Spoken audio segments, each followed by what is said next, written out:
I stand here as a freed slave. You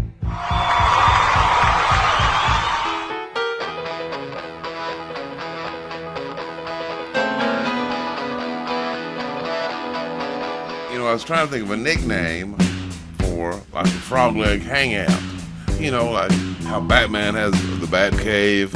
You know, frogs don't have caves. Frogs have lily pads. And that's just way too gay. Welcome to the lily pad. We'll wash your hair while we tie-dye your curtains. That ain't gonna be happening here. Ain't no sugar in my shoes. Hello, my baby. Hello, my honey. Hello, my ragtime gal. Every time you disagree with a liberal, it's like, you got some phobia. I'm not a doctor, but I'll take a look. We need to help them out. We need to help them out. Because you know what? It's not Islamophobia per se. It's getting blown up phobia. It's using airplanes as weapons of mass destruction phobia.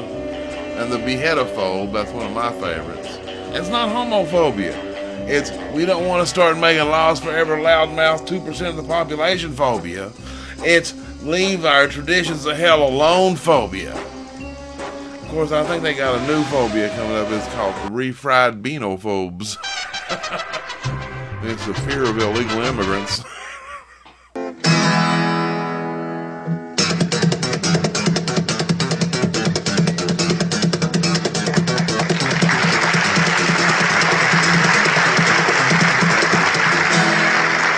No, these left-wing freaks in the media were actually praying not for the victims of this Boston terror attack. No.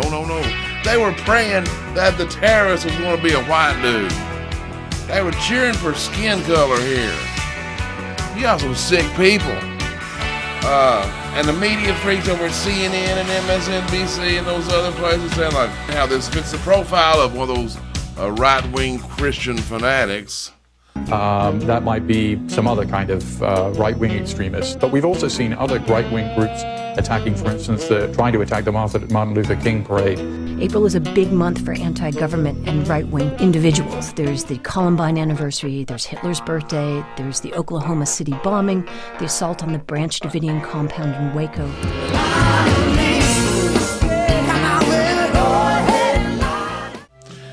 This is absolute propaganda.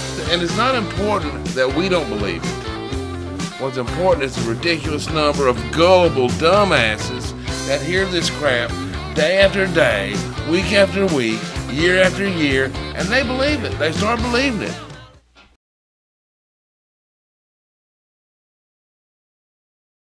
It's just really hard for me to even ask you this question because I'm almost in disbelief. If a baby is born on a table as a result of a botched abortion, what would Planned Parenthood want to have happen to that child that's struggling for life? You're recognized. Thank you, Mr. Chairman. Well, you know, we believe that any decision that's made should be left up to the woman, her family, and the physician. What happens in a situation where a baby is alive, breathing on a table, moving? What do your physicians do at that point? I do not have that information. I am not a physician. I'm not an abortion provider. So I do not have that information. Go ahead, sir. I understand that you're not a physician, but you do represent physicians who do perform this activity. Can you tell me what happens when a baby is alive on the table? At that point, what do they do with the baby that is struggling to live? You're recognized. I don't know, and as it's been referenced earlier, we don't know even how prevalent this situation is. I don't know how else I can get an answer, Mr. Chairman. All right, well, we'll go to Representative Oliva for his question. Thank you, Mr. Chairman. Along the same lines, you stated that that a baby born on a table as a result of a botched abortion, that decision should be left to the doctor and the family. Is that what you're saying? It should. Thank you, Mr. Chairman. That decision should be between the patient and the healthcare provider. Hold on, go ahead, sir. Thank you, Mr. Chairman. I think that at that point, the patient would be the child struggling on a table. Wouldn't you agree? You're recognized. That's a very good question. I really don't know how to answer that.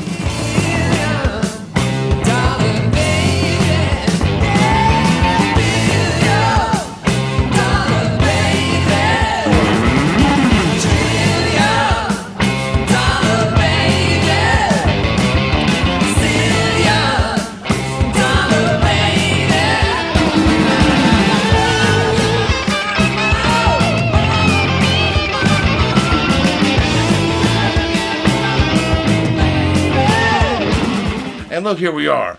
Since 9/11, we've had over 20,000 innocent lives taken in the name of Islam.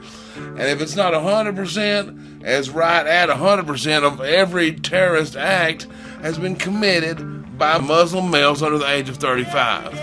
Yet this fruitcake, Janet Napolitano, I mean, she's like a flashing neon light of incompetence. She says profiling is not only illegal, it doesn't work. But then it's how she talks down to us confused peasants. Why wouldn't the department focus more of its attention on that category of individual who's turned up most often as the suspect? Well, because you're not using good logic there. You've got to use actual intelligence that you receive. What in the hell kind of ridiculous answer is that? And then she condescendingly attempts to talk down to the question by using a language we call gibberish bullshit. And so you might, all you've given me is kind of status. You haven't given me a technique, a tactic, a behavior, something that would suggest that somebody is not a Muslim, but is Islamist and has moved into the category of violent extremist. Now we have ways to make some of those cuts. Look, she's so paralyzed by political correctness she can't even say the definition of the word Muslim. Look, We won't do what's called a secondary inspection just because they're a 35-year-old male who appears to be Muslim, whatever that means. And why is she holding the mic like that? Is that like a lesbian handshake? But this is why we've lost control, people. We've given mental patients badges. And here I go again on my own, going down the only road I've ever known. Like a drifter, I was born to walk alone. In barely 4 years in office, 5 jihadists have reached their targets in the United States under Barack Obama. The Boston Marathon bomber, the underwear bomber, the Times Square bomber, the Fort Hood shooter, and in my own state, the Little Rock recruiting office shooter. In over 7 years after 9/11, under George W. Bush, how many terrorists reached their target in the United States? Zero.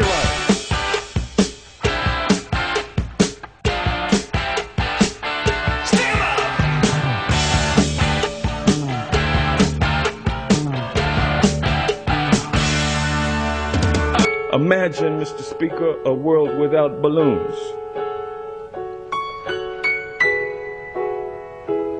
How can we make sure that the injustice of there being no helium for comedians to get that high-pitched voice that we all hold near and dear to our hearts? Imagine a world without balloons. As a good congressman was pointing out, under the Obama administration in just 4 years, 5 jihadists have reached their designated targets. Compare that to under Bush in 7 years, 0. You know what's even more embarrassing? But they're immune to embarrassment, aren't they? Is these jihad jackasses were on the terror list and they were receiving welfare checks. But what's worse, this is just despicable, is the governor of Massachusetts, another Democrat. What is it with these Democrats? Democrat Governor Patrick is now refusing to cooperate with investigators by blocking access to the terrorist welfare records, citing privacy concerns. I want somebody to defend that. One of you Democrat voters out there, I know you're there, because I get your notes in all caps.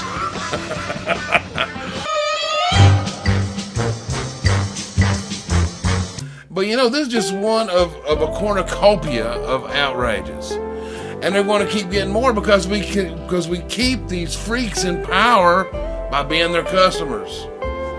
Seriously, from our TV viewing to the links we click on to the restaurants we eat at, we got to stop being their customers. That helps them make money, you know. And honey, now there's one way I see it, and I really do feel it like I've been moving on.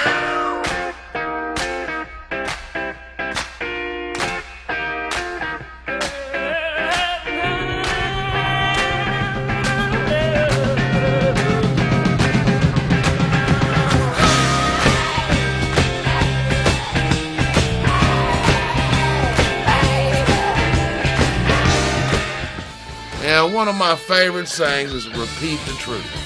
Repeat the truth. It's hard to do these days. You're getting drowned out by a bunch of crap. But on December 31st, 2006, that was the last day that the Republicans were actually a majority or in control of our federal government.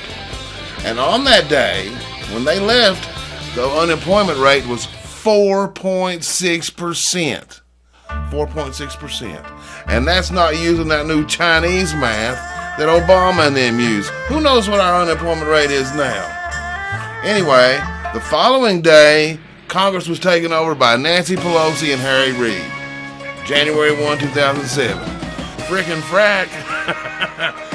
And since then, since January of 2007, the Democrats have been the controlling or majority party. And just look at the numbers. Just look at the numbers. Forget what I'm saying. Forget what anybody says. Just look at the numbers. Happiness is a warm gun. Happiness is a warm gun, mama. When I hold you in my arms. And now, 65% of the coal plants that are lucky enough to still be standing are now in danger of closure because of more bureaucratic crap from Obama's EPA Gestapo. This is not legal. This is not legal. This is absolutely unconstitutional. But you know what? Obama said he was going to do this. Climate change is a great example. You know, when I was asked earlier about the issue of coal, regardless of what I say about whether coal is good or bad, because I'm capping greenhouse gases, coal power plants, natural gas, you name it, whatever the plants were, whatever the industry was, they would have to retrofit their operations. That will cost money. They will pass that money on to consumers. But you know what? These people don't want to save America. This is how they intend to transform it. We are 5 days away from fundamentally transforming the United States of America. You got to break it first. You know, because look, nothing they're doing is helping anything, unless, of course, you're a pot-smoking, gay, illegal immigrant. What in the wide, wide world of sports is going on here? I had you people try to get a little track lead, not to jump around like a bunch of Kansas City faggots. Oh, man. It's time to make like a horse turd and hit the trail. Thank you guys so much for being here. Please stop by the website, the new and improved website at intellectualfroglegs.com. Please sign up for the show alerts. And there's also links there to hook up with me on Facebook and Twitter. You know, actually, that's where you should be watching the show. Because I actually have links there to my sources. Well, except when I'm just making stuff up. But no, seriously. And you can join in the conversation below the video player. Anyway, thank you guys so much for the awesome PayPal donations.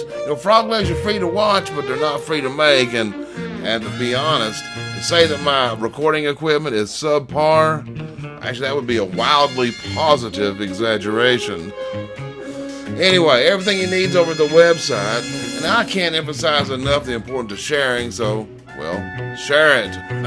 And keep those incoherent insults coming, you liberal bichachos.